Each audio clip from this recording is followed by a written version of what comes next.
consider Congresswoman Ocasio-Cortez to be the leader of the Democratic Party. She's entitled to her opinion. I'm entitled to mine. As I've said about her before, I think she's the reason there are directions on a shampoo bottle. And our plan for dealing you didn't plan that out. We got to hurry. Our plan for dealing with her is called Operation Let Her Speak. But I don't think Senator Schumer is the person in charge, because Senator Schumer is not the leader of the socialist wing of his party. Congresswoman Ocasio-Cortez is. She's running the show. It was no accident the other day the Congresswoman let it slip. She said, if you really want to negotiate an end of this shutdown, come see me. In politics, the loudest voice is often the one trying to avoid the truth. And today, we have a situation that has sparked intense debate across the country. So, get comfortable whether it is coffee, water, or something stronger, because this is a discussion you will want to follow closely.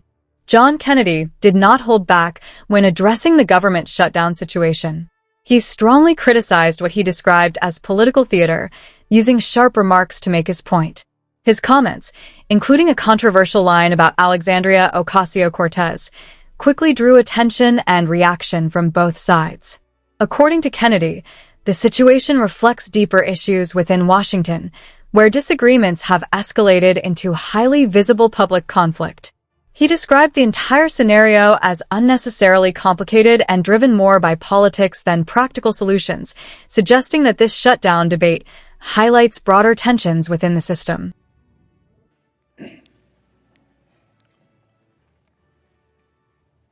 Well,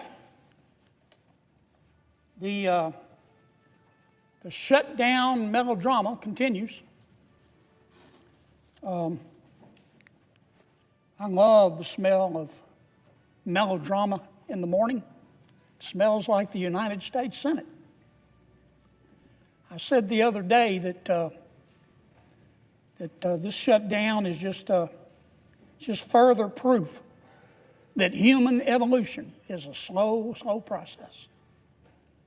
This shutdown, what you're witnessing now, is just further proof of about why it took human beings thousands of years to learn how to stand upright. This shutdown is bone deep, down to the marrow, stupid.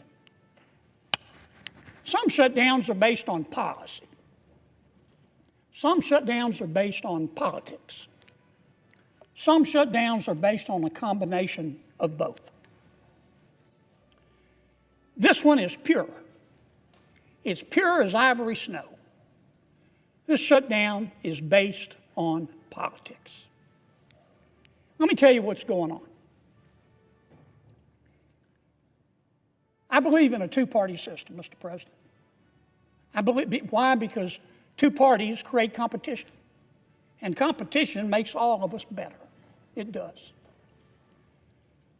The Democratic Party, the opposite of my party, the Republican Party, the Democratic Party is competing within itself right now.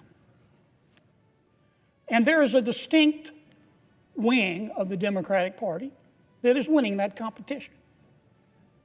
If I wanted to use a pejorative expression, I would call it the loon wing of the party. The loon wing of the Democratic Party. Or you might call it the Bolshevik wing of the Democratic Party. I think a more accurate description is to call it the socialist wing of the Democratic Party. I think that's fair. Now, I'm not saying that all of my Democratic friends are socialists, but there is clearly a wing of the Democratic Party that can only be described accurately as the socialist wing of the party. And that party is in ascendancy. That party is in control. Now, my friend Senator Schumer is the leader of the Democrats in the United States Senate, and he, of course, has instructed his colleagues to vote to shut down government. And Senator Schumer has been criticized for that, and I understand. I don't agree with him. I think he made a mistake. But I don't think Senator Schumer is the leader of this effort. I don't. I think Senator Schumer, like many of his colleagues, would like to be loved by everybody in the party and he would like to be loved by the socialist wing of his party.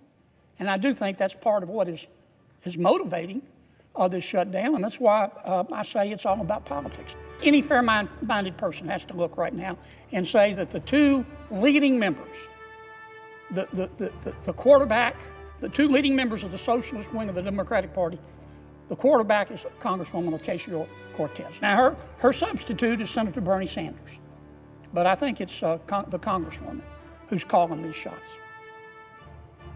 Now, Mr. President, I don't hate anybody. I've said that repeatedly, and I mean it. I like all of my colleagues. I look for grace wherever I can find it. When I say my prayers, I do, every single time. I ask God, don't let me hate, because it's hard sometimes. It's hard up here. But I do. I say, God, don't let me hate. And I certainly don't hate Congresswoman Ocasio-Cortez. I want to make that very clear. She has the right to her opinion. She has the right to try to have the socialists take over the Democratic Party. That's the American way. Ironically, I think what she's doing is anti-American, but she has the right as an American to do it, so I don't hate her. But I judge her by her policy. She has her opinion and I have mine. And I have to judge her candidly by her policy.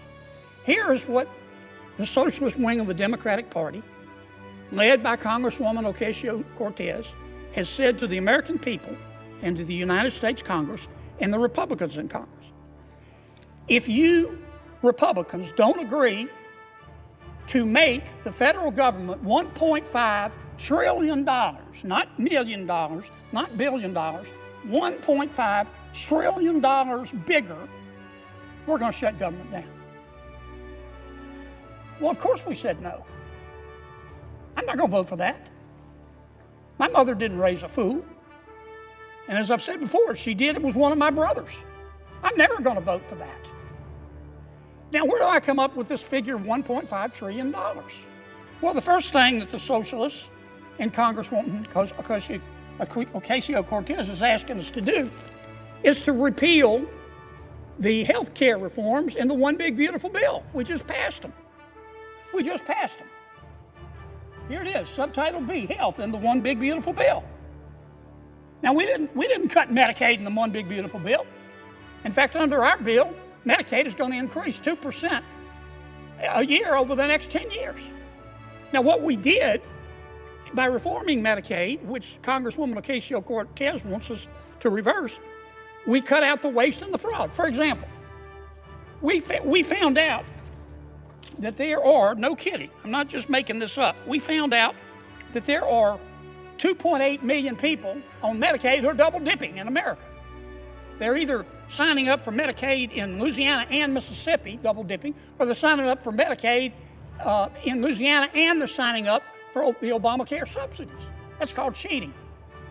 Our bill would put an end to that, and it would save about $140 billion on 10 years.